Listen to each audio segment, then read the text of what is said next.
This is the Lakin Chronicles Road to Recovery podcast with addiction recovery specialist Dr. Greg Lakin. Real people, real stories, real addiction, and real recovery journeys. The road to recovery starts now. Hey, thank you. Another episode. This is Keith. Thank you, Keith, Hello? so much. I mean, yes. Again, nothing is more powerful than listening to somebody else who's battled addiction and succeeded, and their story. And so, thank you for coming. It takes a lot of courage. No, yeah, this is good for me also to be here. So yeah, I appreciate it. Absolutely. Well, and all we're asking is just so go back to the beginning when opioids were you're first exposed to them, and then of course it usually always progresses in the wrong way. But yeah.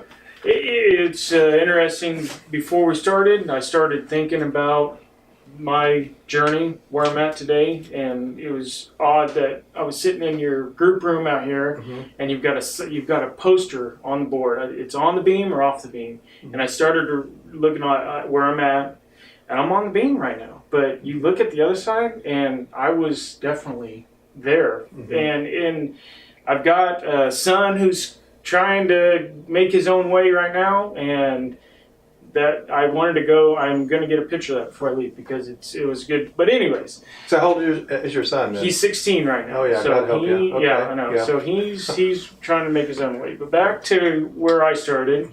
I had back pain through work. Went to my primary physician, said I got back pain. What can you do for me? He started me off with tramadol, and that was okay. I could, it was even with the tramadol, I could feel something that I liked that was doing more than just the back pain. It was setting my mind different and what it was doing just really just clouded me just to where I could just block out everything else. Nothing else mattered. And we're talking construction, so this is hard physical labor all the time. Absolutely, yeah. And this was a few years ago when lower tabs were a little more, physicians wrote them more freely. Oh yeah, and I've been going to my physician for years, and so we never had any problems before. And so I told him, tramadol, I wanted something more. The back pain was still there. The tramadol wasn't quite doing it for me, so we started on the lower tabs. Because you had to go to work. Yes, I needed to go to work.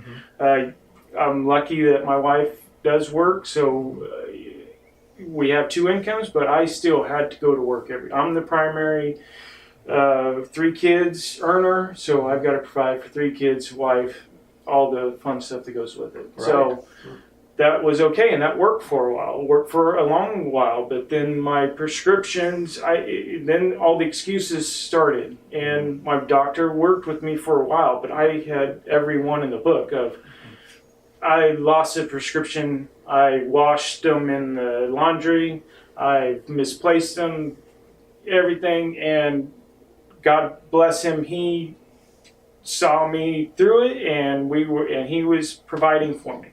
But it wasn't enough. So, And so really, you were having to take more and more and more of them. Oh yeah. And running out early. Oh yeah. Absolutely. So then your only option is to either be sicker than a dog or go find more. Go find more, and early on it was go find more, and you can get it from your doctor, so let's do there. But he got wise, and because I was using them a 30-day prescription in 10 days. As quick as I could eat them, I was eating them. And these were like hydrocodone 10s, and so he got wise, and so I was still able to get him through my position, but then it was like I've got to find him somewhere else because this is not working anymore.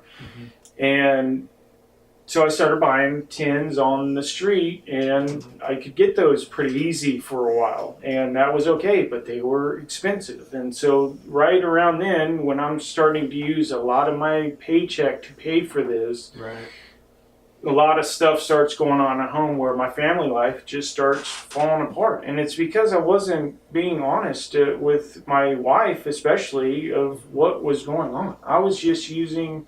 And by the time I was buying them, like I said, I was sick. If I wasn't going to use them, I was going to get sick. So I was doing anything I could to not get sick. So a good friend of mine from work and his brother, I always ran with him.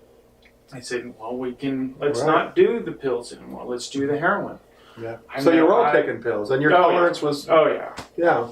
So the tolerance was up there, and I can remember saying, nah, I can't do that. And it's strange what you say you can't do, but when you're in that moment, it's just bad of what you will sink yourself to just basically make the sickness go away, you know? Right. And so, yeah, I started with the heroin, and Which you swore you'd never do. Now, it was no way I'm going to do that ever. And then to go through that process of having someone else show me how to do the heroin, then, okay, somebody else is going to inject me with heroin, and it was immediate, of the immediate feeling of this is exactly what I've been missing. And so then you just progress, and you start, before you're able to get a couple $100 out of a paycheck, and then it's $500 out of the paycheck, and then it's the whole paycheck, and then you're not even going home anymore. I can just look back and look how sick I was, and wearing long sleeves in the summer, and just the look of, and it was frustrating. So, and so you get, I mean, whatever euphoric you got with pills really didn't happen anymore. It was more not to be sick. And then you first IV where it's all bam, all at once. Oh, yeah. And you just... Yeah, that was a totally different experience. You're right. Because you're right. I was maintaining, and then you introduce the heroin, and it's like it was like the pills times 1,000. And I'm very thankful and lucky to be alive, I think, because I can remember shooting up in my bathroom, and you watch videos now of people on TV on these reality shows and I can see myself. That was me about ready to just OD, pass out on the ground. I've had my wife and unfortunately my kids tell me, "Yeah, Dad, I saw you at the kitchen, and you were just falling asleep, standing up. You're about ready to fall down." Right. So it was bad. To the guy that introduced me to the heroin, he's dead now. His brother's dead now. From the heroin. It's what he died from, heroin overdose. And that wasn't that long ago. So, and my addiction to using heroin, like right now, it feels like a long time ago, but it's not that long, it's years. It's years, you're right, but it just feels close. So, but I don't know. So I was sick for a long time, and my wife, I can remember coming over to your old place on Broadway and being sick and being completely rude to my counselor and Tracy, and she was just as nice as, and I can just remember being so, but I'm glad my wife stuck with me and said, "You can do this. There are options, and you can do it." And I'm glad I did do something about it. So, yeah. Well, no, and to your credit, I mean, you asked for help, and it's not easy for guys to ask for help. I mean, it's like asking for directions. Don't like to do it. And then you were, I mean, IV heroin, and nowadays you don't know what's in it, No.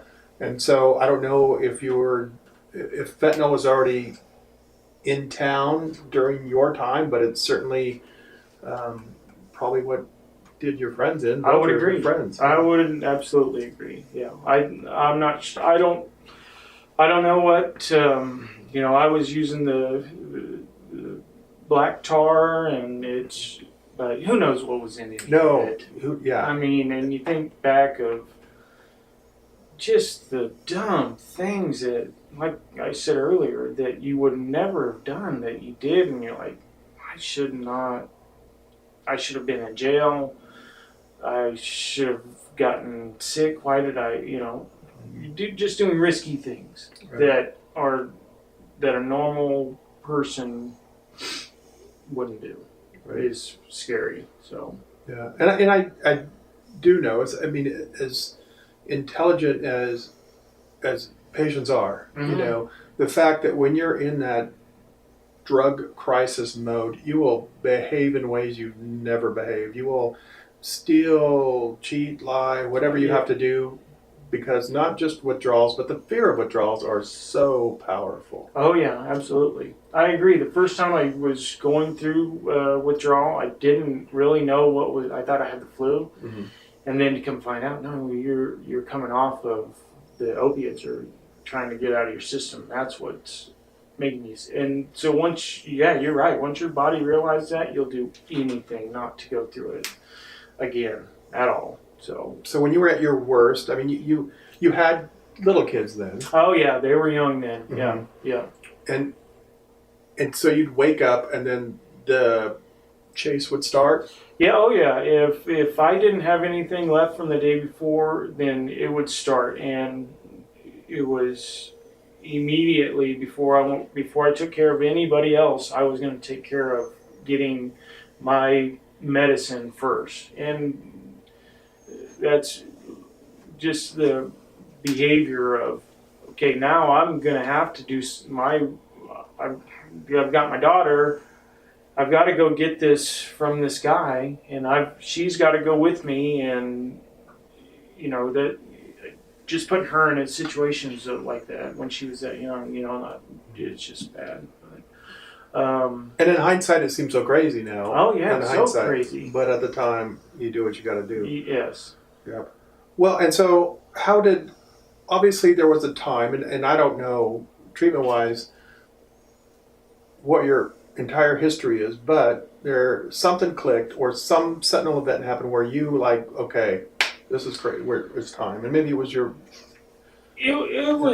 I was spending so much money that and I knew I needed to do something, and I had tried cold turkey. I had tried to just wean myself, my wife had tried to lock me into the house. She's going to take off work for a week, mm-hmm. and I could get clean for 5, 6, 7 days, and then I'd have to go back to work, and then life starts up again, and I couldn't do it for a long term at all. No. So we had talked after doing the cold turkey and trying to do it our own way forever. We talked, because Suboxone and Subutex was out there. Mm-hmm. It was available, and I was concerned of trading one for the other, but it was so, I said, I'll do it because I'm going to try anything at this point. And it was, like I was telling you, feuding with Tracy or being so rude, once I was able to get something on that receptor and not the heroin, mm-hmm. it occupied that spot in my brain that I didn't crave. My brain needed something, but it wasn't craving the opiates. I don't know if I'm saying that right. No, but it was perfect, yes. It was, I just felt better. It just mm-hmm. sat there, and I didn't,